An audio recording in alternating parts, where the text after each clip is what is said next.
Hey guys, how's everybody doing tonight? Nice to see all of you on this beautiful summer evening. Hope it's not too hot where you are. Pretty nice in New York right now. Happy to be here. Hi, Donna. Donna at the Great Voice Support Desk. Hi, Susan. Hi, everybody. Hello, hello.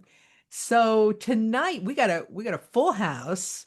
We are going to talk about the business of voiceover and how to go from sometimes to full-time voice talent.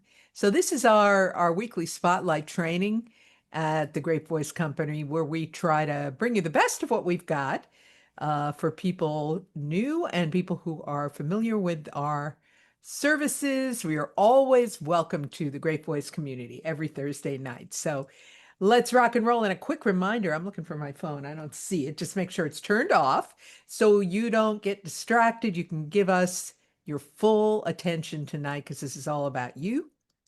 And I want to remind you also, we do have a podcast. It's called the Great Voice Company Podcast. Sorry, I ran out of ideas, but it's really good. And I'll tell you why.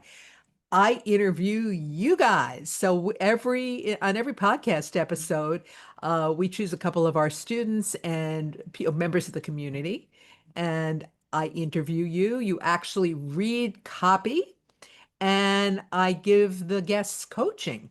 So it's like free coaching, and you learn a lot. And I really encourage you to take a listen to it, like it, send us some love if you enjoyed it. And you can get it anywhere you get your podcasts.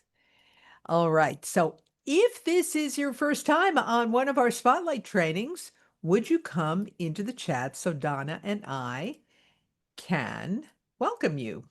Just put first time if you've never been here before. Oh, look at this.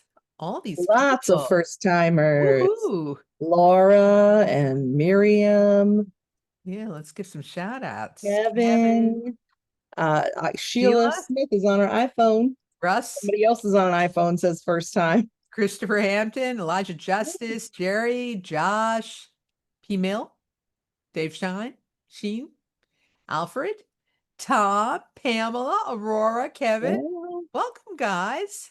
So nice to have you all here tonight. It's Barry's great. new. Yeah.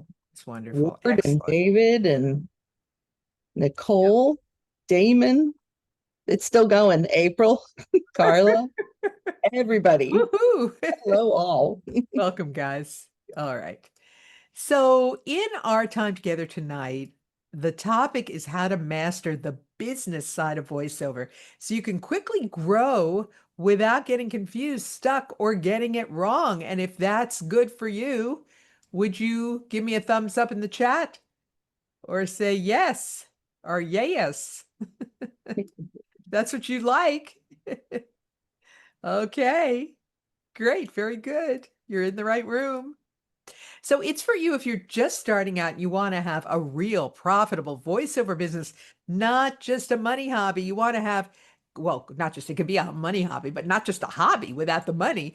You want to have customers who buy from you again and again. You want to understand the nitty-gritty back office stuff so you can do it right, stay organized, even if you have a creative mind. Present yourself like a true voiceover professional that your customers can trust. So this is for you if that's what you'd like. Why should you listen to me? Well, I am, because a lot of new people here, I'm the signature voice of Citibank. Yes, I am their voice, and I was the voice of AT&T for many years. I come from a radio background. I worked with Howard Stern for 15 years. Well, in radio for 15 years. I was on the Stern Show for a couple of years, and I am a working professional voice talent. I've done this for over 3 decades. I do voiceovers every single day.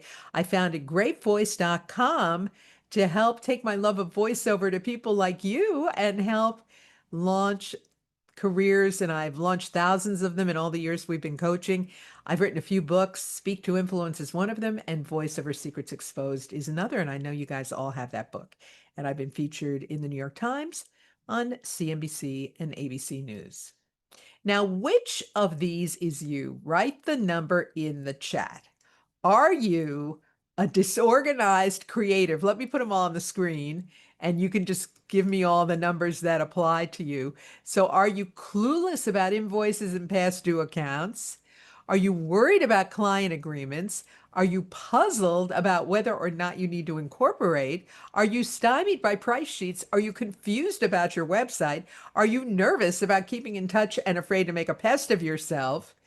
Come in the chat and confess. A lot of you are all of the above, 1 through 7. Yes. Okay. I got it. It's true confession time. There's no shame. We all can relate, right? Which one are you, Donna? Were you before we met? Oh, so many of them. Like right from the get-go, disorganized creative. There are piles of things all over the place here, but I know what's in all of them. Exactly. Organized chaos. Well, the true confession is I used to be a disorganized creative too because I'm an artist. I came from a radio. Here I am, way back in the day at WQSR in Sarasota, Florida. You can see how long it is. The late Jimmy Buffett's in the corner there. Here I am.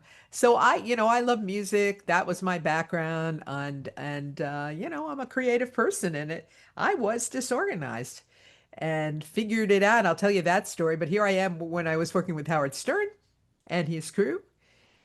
And I quit radio though, because in radio, if you're not like at the Howard Stern level, you really don't make a lot of money. Are there people here who are on radio or were on radio? If you are, if you did and you are, yeah, Jane and Mike, Odie, Maria, yeah, you guys know it just does not pay. And it was so much fun when I was young. And then I said, I've kind of had it, and I want to have my own business. I want to do voiceover. I heard that was like kind of a golden ticket. So I quit, and I thought people would beat a path to my door because they knew me from the radio. I was nice. I had a good voice. Well, here's what happened. Nothing, nothing. And I'm living in New York City. And I was quickly becoming broke in about a week. It's so expensive to live there. So all this voiceover work that I thought was going to be my meal ticket was going to materialize did not. And so I had to take all of these day jobs. I was a waitress. I sold deodorant crystals to funeral homes. I kid you not, as a telemarketer. And I worked for a singing telegram company where they would dress me up in costumes and send me out into New York City to sing to sing to people, right? And one of those jobs was about this time of year. It was the middle of July. It was 100 degrees outside. And they said, okay, we have a costume for you today. It was an elf costume because they were sending me out to sing invitations to department store buyers to fall fashion shows, dressed as a Christmas elf in the middle of July in New York City, and it's 100 degrees outside. And I'm stumbling down 7th Avenue, muttering to myself like a crazy person, going, "Oh my goodness, there has to be a better way. There has to be a better way." It just didn't get any lower than that. And one day, it was dawning on me that my radio background meant nothing. It was even a liability because every time I would go and audition for voiceovers, they would tell me, "Well, we don't want announcers. We don't. You sound too much like a radio person." I was like, "Oh man, how do I get rid of this? What do I do?" So I basically had to start from scratch. And one day, I got invited to record a voiceover by random with another voice talent. Someone remembered me from the radio, and we did the spot together. And we go down to the street, and I'm fishing in my pocket for a subway token. He's getting into a beautiful Jaguar sedan sports car. And I'm like, "Bob, what's wrong with this picture? What are you doing that I'm not doing? You obviously are getting a lot more voiceover work than I am." And he said, "Look, kid," he was older than me. He said, "Let me take you to lunch." He was very kind. We go to lunch. He opens his laptop and he says, "You see all these names? When I am not doing voiceover, I'm marketing, I'm selling my services." And I thought, "Oh, you're what?" you can actually sell your voice. And a light bulb went on over my head, and I thought, I better like enroll in some marketing and business classes." And fortunately, there were some free ones in New York City, a women business owners program, and I said, I got to figure this out. And I remembered something that Jim Rohn said, and he was a great motivational speaker and entrepreneur. He said successful people invest in themselves and their education. And I said, okay, that's it. I'm going to the top. I want to go to the best marketing seminar in the nation. And who's the guy, the top guy? And it's Jay Abraham. Now, Jay is still around. He works with people like Damon John and Tony Robbins. And so at that time, he was giving a marketing seminar for entrepreneurs. It was $5,000 back then. Today, it would probably be like 100 grand in today's money. So I had one credit card that was not tapped out, and I charged it up and I went to this seminar and I sat there in the room for like 3 days with all these entrepreneurs and business owners taking copious notes and learning about what they call direct response marketing. And I'm like, how can I apply this to my voiceover business? So I went back to my tiny little apartment in New York and I took massive, imperfect action, but I implemented everything that I could. And then a miracle happened. I started getting voiceover jobs without auditions. And I got one and I got another and I got another. And eventually I had a business. I was doing voiceovers. And based on what I learned from Jay and other marketing gurus that I studied after that, when I was so desperate and broke, I created a voiceover business building system, which I still use today and which I teach. I call it Mic to Money, and it worked. So I'm not going to tell you about AI yet. That's coming next because I became not just I became the voice of AT&T, eventually the voice of Citibank. I started booking work, started getting customers, and many of them I still serve to this day. And as my voiceover business began to grow, I also started a coaching business. And I have literally, like I was telling you before, coached thousands of people, teaching them this method. And they also are booking and have grown their businesses as well. So that's what you're going to learn a little bit about today. But before we get into it, you might be wondering, what about AI, right? This is the question on everybody's lips. Are we done for as voice talent? Is AI coming for my mic? Is there a future, right? Well, let me tell you. Here's a couple of true stories and then some breaking news that I don't think Donna even knows about, Donna. So, Bob Loudermilk, who is one of our students, he got a recurring customer on Upwork. Now, Upwork is one of the freelance sites, and Bob actually does quite well there. But this one customer decided to use an AI voice instead of Bob. The results were so poor, the customer came running back to Bob and hired him back and said, I'm never going to do that again. A narrator, Adam Werner, was hired to narrate a series of books for a major publisher. Adam does a ton of audiobooks. He read the first book, then the rights holder decided to do the rest with AI. And reader feedback was so bad on the AI narrated book that the rights holder immediately hired Adam to complete the remaining books in the series. And now, breaking news, you guys, effective July 15th, AI only content on YouTube will be demonetized. Donna, did you hear about this? Selena, my marketing Selena assistant. actually copied me on the email. Okay, so So she's my marketing assistant. yes. So this is the big news, you guys. So if you've been on YouTube, as I'm sure you do, and you see all of these schlocky videos that are all AI, mass Oh. produced, YouTube was saying, we've had enough of this. Mhm. We're all about content creators.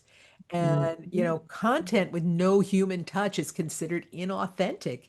And so Yes. as of July 15th, creators who use AI will be unable to, they can use AI, but it can't be the majority of the thing. And the voices have to be real, a human Yep. being. And those It will people are not. going to be unable to monetize or sell ads in their channels and might even be kicked out of the YouTube partner program if they persist using AI voices on their channels. So effective. And what does Mhm. that mean? That means As of just a couple weeks from now, as of July 17th, YouTube creators who want to make money must now use human voice actors for their channels. Guess who that is? That could potentially be you, Mm-hmm. right? So Absolutely. this We've is got students who make money doing YouTube voice for videos. So yeah, absolutely. and this is huge news because I think it sets the tone. They basically had it, and AI YouTube was turning into like a whole I don't know what over there. So this is I mean, this is millions of videos. Mhm. So I just want to give you guys that good. Colleen goes, "Yay, great, phew, Yeah. awesome, finally." Yes.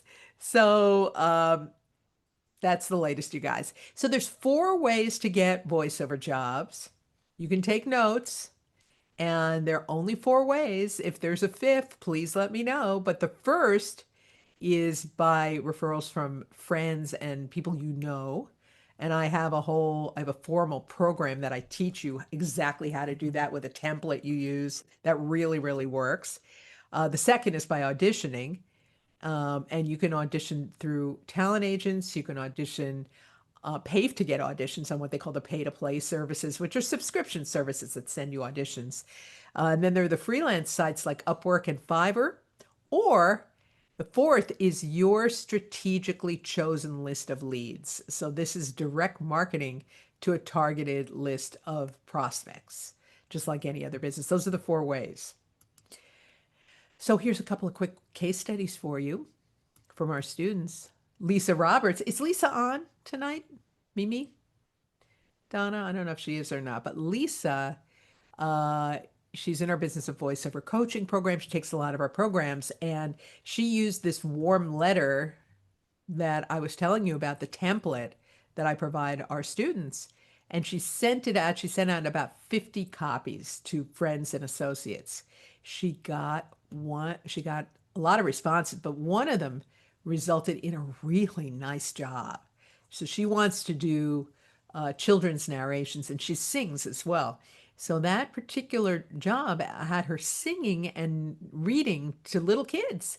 And there were 10 scripts. She made some really, really good money, and that customer is coming back to her for more. So that was just the one way, the very first thing she tried, and it worked. So that's the first way. The second way is auditions. I saw Terry Dean, and Terry, I don't want to put you on the spot. Um, and I forgive me for not getting, I'm sure, your permission to tell your story, but I'll tell it briefly. And if you want to come on, Terry, feel free, Donna. See if Terry can unmute, perhaps. She's always so good natured about that. But Terry is a private client of mine, two-time private client. She's in our business of voiceover coaching programs, and she has a very busy day job where she's a chef instructor for the company that feeds all the Harry's unmuted. people at the massive Google conference. Hi, Terry. Hello. Nice to see you. Happy Thursday. Yeah, so great to see you.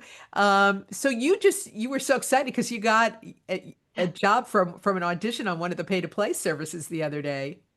Yes, just I want to say a little over 2 weeks ago, I auditioned through a pay-to-play platform, and it was the last audition of the evening, right before I was going to just sign off and go to bed, and just decided, okay, I'll do the last one, and sent it off. It was like maybe 11:45 in the evening, and then as early as about 7:30 in the morning the very next day, I got an offer to book the gig, which was fantastic. And when I reached out to accept the offer, the client basically said, "Yeah, that's great. We're so glad that you accepted because we're just taking your audition file. It's broadcast ready. It's perfect. No need to re-record this." That's wonderful. And of course, they paid you for it. So that's great. Hey, Congratulations. thank you. Thank you. So exciting.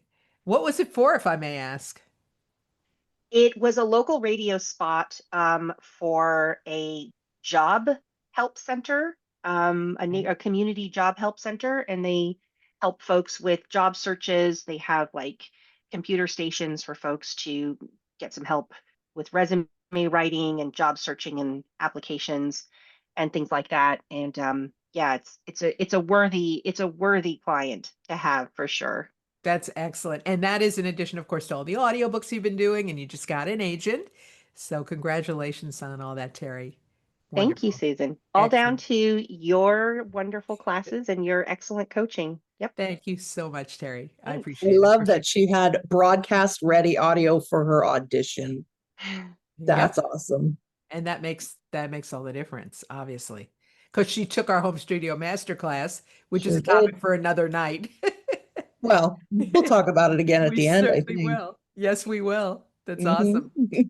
All right. So the next way is freelance sites. And Bob Loudermilk, who is not here, I don't think tonight. I gave Yeah. his example earlier. So he's doing of the AI example, but he's doing extremely well on Upwork. He's done well over 100 jobs and has 4 or 5 customers who hire him again and again. Our own Andy, Oh gosh, yeah. yeah, our own Andy Cologne, who's one of our instructors, has made multiple 6 figures on Fiverr. He's been doing that professionally for many years.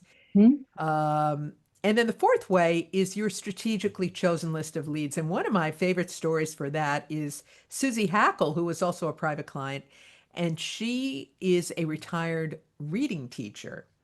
So her voiceover niche is reading children's audiobooks and children's e-learning. And Mhm. so she developed a list of leads. She went out onto LinkedIn, found them, and is very diligent about staying in touch with people, going in all of the following her leads in the LinkedIn groups and commenting and getting to know them. And she started booking audiobooks, children's audiobooks and children's e-learning programs through her diligent marketing on LinkedIn. And I just was checking her site the other day, her profile. She just recorded 2 or 3 more children's audiobooks. So this is ongoing for her. So those, my friends, are the 4 ways